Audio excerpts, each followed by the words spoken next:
Hamas और Israel की जंग को 40 दिन से ज़्यादा का वक्त बीत चुका है, लेकिन एक और ऐसा मोर्चा है जो लगातार इजराइल के लिए चुनौती बना हुआ है। वो है लेबनान का मोर्चा, जहां से हिजबुल्लाह लगातार इजराइल के ठिकानों पर बड़े बड़े हमले कर रहा है। आखिर हिजबुल्लाह 7 अक्टूबर के बाद से ही इतना सक्रिय क्यों है और क्यों हमास और हिजबुल्लाह में फ़र्क किया जाना ज़रूरी है, और हिजबुल्लाह के अब तक के जितने हमले इजराइल के ठिकानों पर किए गए हैं उसमें कुछ ऐसा ज़रूर नज़र आया है जिससे ये लगता है कि हिजबुल्लाह किसी बहुत बड़े हमले की और बहुत बड़ी साजिश को अंजाम देने की कोशिश कर रहा है। वो है इजराइल के सैन्य ठिकानों के साथ साथ उसके तकनीकी उपकरणों को निशाना बनाना। 8 अक्टूबर के बाद से ही इजराइल पर लगातार हिजबुल्लाह के हमले जारी हैं, लेकिन एक चीज़ जो लगातार हमलों में दिख रही है वो है इजराइल के जो तकनीकी उपकरण हैं, जो टेक्निकल इक्विपमेंट्स हैं, कम्युनिकेशन सेंटर्स हैं, उनको हिजबुल्लाह निशाना बना रहा है। वो निशाना क्यों बना रहा है? दरअसल लेबनान और इजराइल के जो बॉर्डर है वो करीब 120 किलोमीटर 122 किलोमीटर लंबा एक पूरा सरहद है, और उस सरहद पर इस सरहद पर भी इजराइल ने वैसी ही बड़ी बड़ी दीवारें खड़ी की हुई हैं जैसी आपने आम तौर पर गाज़ा पट्टी और इजराइल को अलग करने वाली दीवारें देखी होंगी। लेकिन यहाँ स्थिति कुछ अलग है।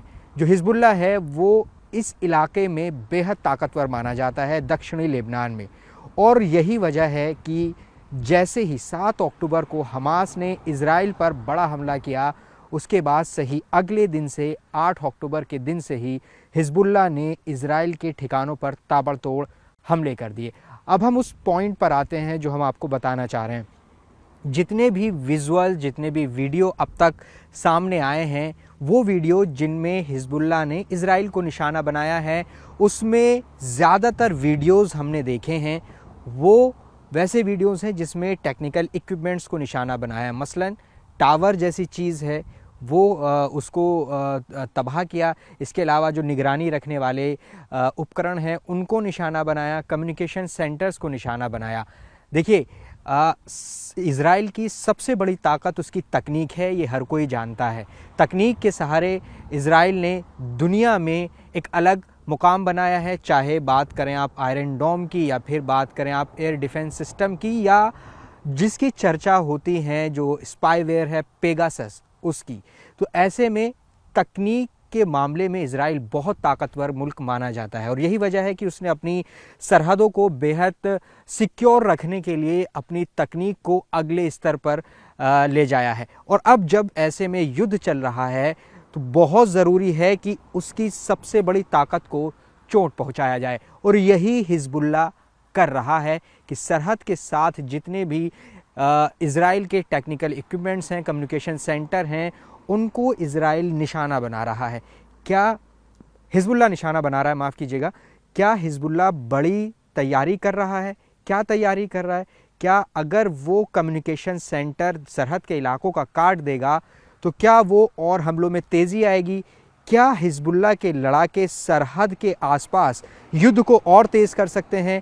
क्या इस संभावना से इनकार किया जा सकता है कि हिजबुल्लाह के लड़ाके क्या इजराइल की सरहद में घुसने की कोशिश कर रहे हैं? हम इसकी पुष्टि नहीं कर रहे, लेकिन जो सीक्वेंस चल रहा है, जो वॉर की चीज़ें चल रही हैं, जो ग्राउंड पर दिख रहा है, उससे ऐसा अंदाज़ा लगाया जा सकता है। हिजबुल्लाह के बारे में क्या कहा जाता है, वो ताकतवर क्यों है? वो इसलिए ताकतवर है कि हिजबुल्लाह के पास इजरायली दावा करता है कि करीब 1.5 लाख लड़ाकों की एक फ़ोर्स है, जिसमें करीब आधे लड़ाके जो हैं वो बेहद सक्रिय होते हैं। मतलब वो सीधे वॉर जोन में जाकर इजराइल के ख़िलाफ़ जंग में शामिल होते हैं, और आधे जो लड़ाके हैं वो रिज़र्व में रहते हैं। मतलब ये कि जब ज़रूरत पड़ेगी तो उनका इस्तेमाल किया जाएगा। तो क्या सबसे पहले इजराइल के जो टेक्निकल इक्विपमेंट्स हैं उनको निशाना बनाने के लिए हिजबुल्लाह बड़ी तैयारी कर रहा है, और ये हमें लगातार दिख रहा है। अगर अभी हमलों की बात करें, करीब 40 दिन से ज़्यादा का वक्त बीत चुका है। हिजबुल्लाह ने पिछले 24 घंटे में बहुत बड़ा हमला किया इजराइल के ठिकानों पर। 13 ऐसे इजराइल के ठिकाने थे जिन पर हिजबुल्लाह ने हमला किया, और इन इजरायली ठिकानों में ऐसी बहुत सारी साइट्स नज़र आईं जहां पर टेक्निकल इक्विपमेंट्स को निशाना बनाया। इसके अलावा उसने सैन्य टुकड़ियों को निशाना बनाया और हिजबुल्लाह ने ये दावा किया कि काफ़ी नुकसान इजराइल का हुआ है, न सिर्फ जानी नुकसान बल्कि जो टेक्निकल इक्विपमेंट्स हैं उनको भी तबाह किया है। तो ये जो युद्ध जिस डायरेक्शन में जा रहा है उससे ये लग रहा है कि हिजबुल्लाह कुछ बड़ा करने की तैयारी कर रहा है दक्षिणी लेबनान में, जो कि इस वक्त जंग का मैदान बना हुआ है। न्यूज़ 18 इंडिया लगातार ग्राउंड से आप तक रिपोर्ट दिखा रहा है कि आखिर किस तरीके से हिजबुल्लाह इजराइल के ठिकानों को निशाना बना रहा है और इजराइल उन ठिकानों को निशाना बना रहा है। तो वो तस्वीरें जो हैं वो लगातार सामने आ रही हैं। अब बात करें हिजबुल्लाह की ताकत की। हिजबुल्लाह की ताकत इसलिए भी ज़्यादा कही जाती है क्योंकि उसको ईरान का सपोर्ट हासिल है, ईरान का समर्थन हासिल है, चाहे फंडिंग हो, हथियार हो या फिर लड़ाकों की ट्रेनिंग हो, उसमें ईरान के योगदान को नहीं भूला जा सकता क्योंकि ईरान जो है हिजबुल्लाह की बैकबोन हम कह सकते हैं और हिजबुल्लाह को सबसे ज़्यादा जो खाद्य पानी है वो ईरान से ही मिलता है।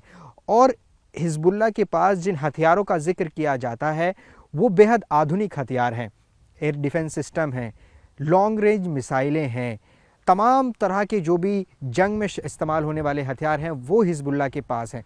तो ये जो सरहद है 120 किलोमीटर लंबी, यहाँ पर लगातार हिजबुल्लाह इजराइल के कम्युनिकेशन सेंटर को निशाना बना रहा है ताकि उसका जो कम्युनिकेशन है वो तोड़ सके और फिर हमलों में तेज़ी कर सके। और क्या इजराइल की सीमा में दाखिल होकर भी हिजबुल्लाह हमला कर सकता है, ये हम इसलिए कह रहे हैं क्योंकि अब जो जंग छिड़ रही है इससे पहले एक बड़ी जंग साल 2006 में छिड़ी थी जब हिजबुल्लाह ने इजराइल के 2 सैनिकों को अगवा कर लिया था इजराइल की सीमा में जाकर। आप समझिए, इजराइल के ख़िलाफ़ हिजबुल्लाह ये हिमाकत पहले भी कर चुका है कि उसकी सरहद के भीतर जाकर उसके सैनिकों को उठाकर अपनी सरहद में लाया और ये जंग 2006 में 34 दिन तक चली थी जिसमें बड़ा नुकसान दोनों तरफ से हुआ था।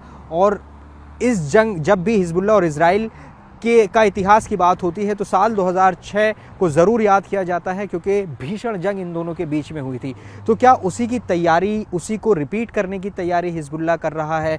इस मोर्चे पर देखकर यही समझ में आता है। लेकिन जिस तरह से हमले हो रहे हैं उसमें हिजबुल्लाह लगातार अटैक कर रहा है इजराइल के ठिकानों पर और इजराइल हिजबुल्लाह के ठिकानों पर हमले कर रहा है। तो ये बड़ी रोचक स्थिति है इस जंग में। अभी देखिए जो इजराइल है वो गाज़ा में हमास के ख़िलाफ़ लगातार बड़ी जंग लड़ रहा है और इस मोर्चे पर भी उसको बड़ी चुनौती हिजबुल्लाह की तरफ से मिल रही है। तो अब सिर्फ यही इसमें देखना होगा कि ये जो जंग है ये कितना लंबा खींचेगी क्योंकि हिजबुल्लाह लगातार हमलावर है इजराइल के ठिकानों पर और ये हम 8 अक्टूबर के बाद से ही देख रहे हैं।